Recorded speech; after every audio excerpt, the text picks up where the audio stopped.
Good morning, good morning, good morning. Sorry, I look a little tired. How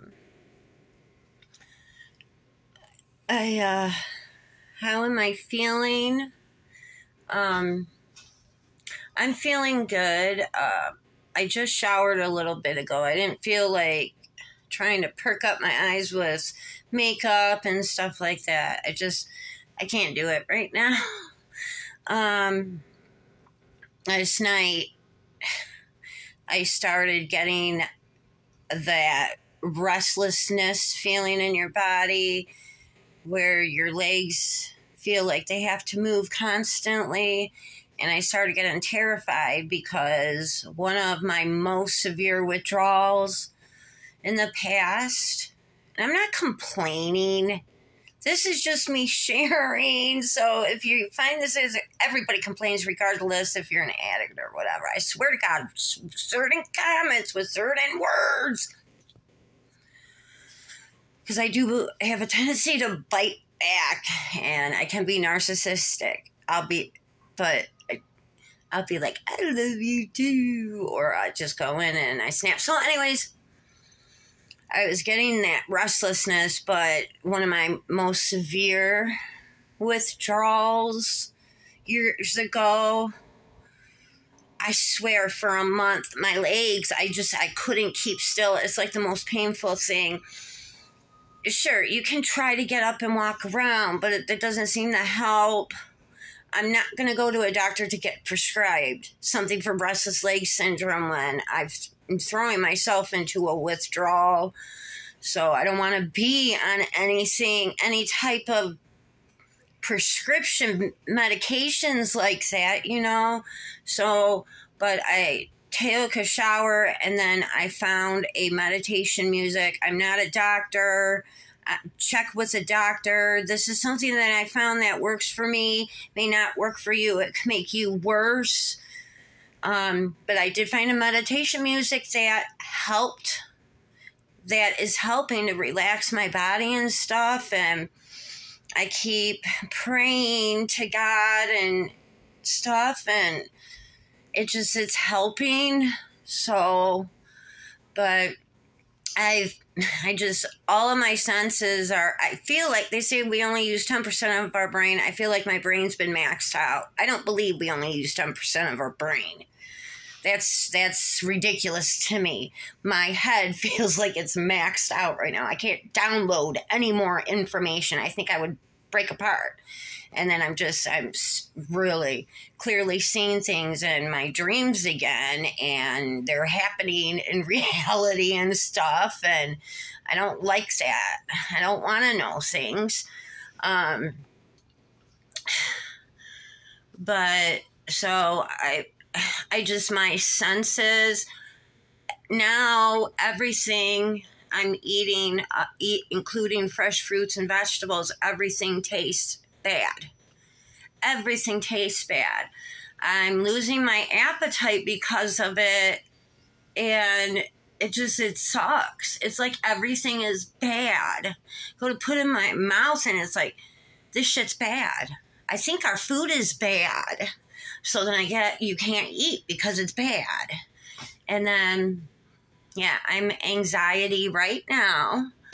And it's not helping. Those gummy chews, yes, those do help. But you're only supposed to take 2 of the gummies. And no, they are not CBD. I don't like marijuana products. I don't like how any type of marijuana products make me feel. And plus, in the past, when I was going through withdrawals and I would smoke weed, it made my withdrawals like worse. It sucks. It sucks. But yeah, so, but other than that, yeah, I've sweated everything out.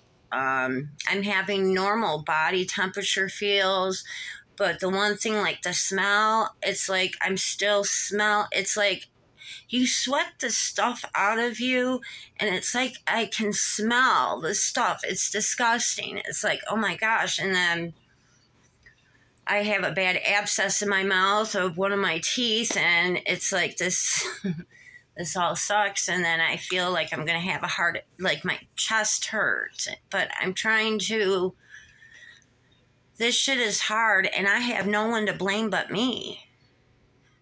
I have no one to blame but me. Here, at 14, I was put on medications. That was not my fault. And then as I got older, as a teen, I want to get drunk. I want to get high. So then I would experiment with things. And then all these traumas happened in my life. And I use those traumatic experiences as excuses to,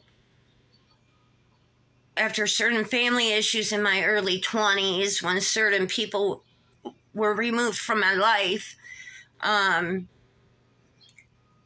that was when I was 23, and then when I was 28, and the person that I was with, he's no longer alive. He died of an overdose a couple years ago. Last time I seen him was over 10 years ago. We were together for 14 years. He was 50 when he passed away, and my ex-husband, my number 2 ex-husband, but I went through a lot of shit with him. But by the time all of this traumatic stuff was happening, I was 28, and he would go out on benders and to get him to stay home with me.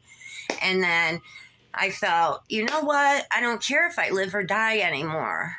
The most important ones that were taken from me, because due to being abused, when you're abused and the state gets involved, the state got involved because I had thought one of my older children was being abused. That's how the state was involved.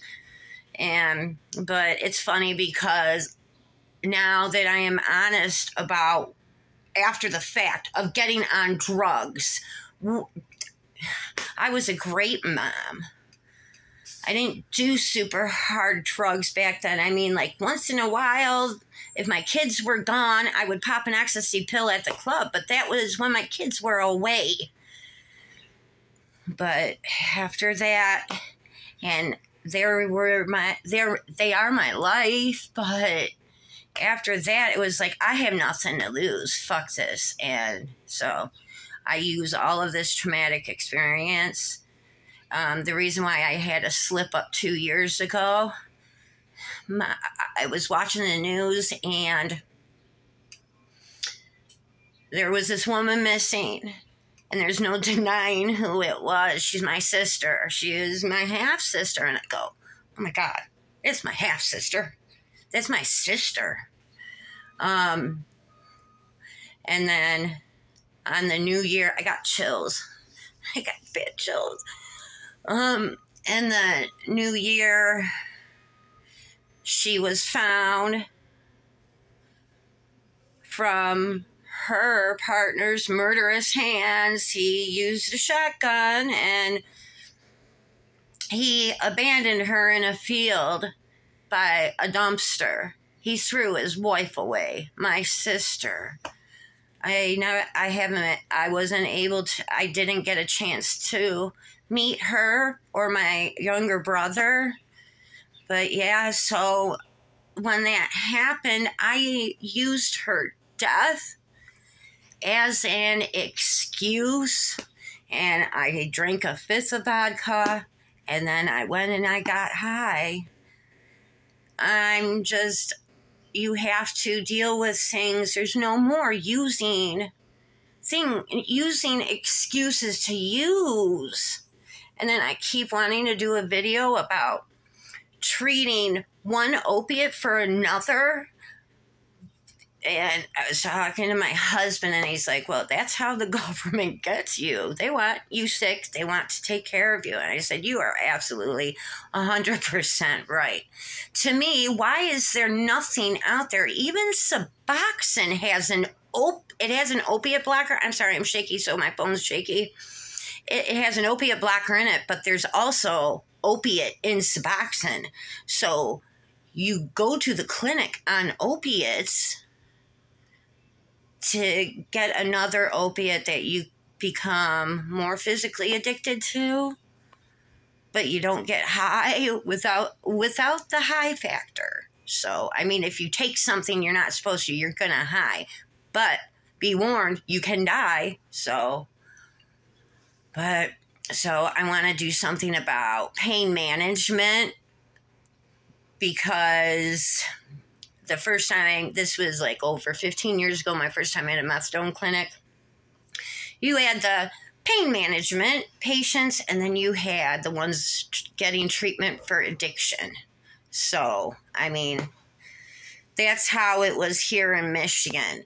No longer at the clinic that I go to, at least, you cannot get pain management treatment. It is strictly for opioid addicts, so pill addicts that have opioids in it, like Oxycontins and Vicodins and Norcos and things like that, and heroin. So a lot of times if you hear somebody pain management, it's because their doctor sent them somewhere, either gave them pills or either the old methadone clinics, and then they became physically addicted. Or if you hear somebody say pain management, it might be an addict, because I was told at that clinic, it just to tell people, if it made me feel comfortable, that I was there for pain management. So, but real quick, I do have to say, the opiates, especially that methadone, it hurts your body worse. Those, after a while, it just hurts your body worse. It's the most incredible feeling in the world, but I'm not recommending you to do it. I'm just being honest. But I have a lot of different things I'd like to share. So I'm going to go. I just had that coffee is not a good idea anymore. I used to drink a pot of coffee a day if I could. Now I'm shaking constantly. I think I need to go drink a tea, and I think I'm just, I don't know, I think if I just am trying to busy myself, it'll be better, but sometimes it feels like I don't want to move, and then it's like, just take care of yourself. But if I just lay there, but I'm gonna go. Bye.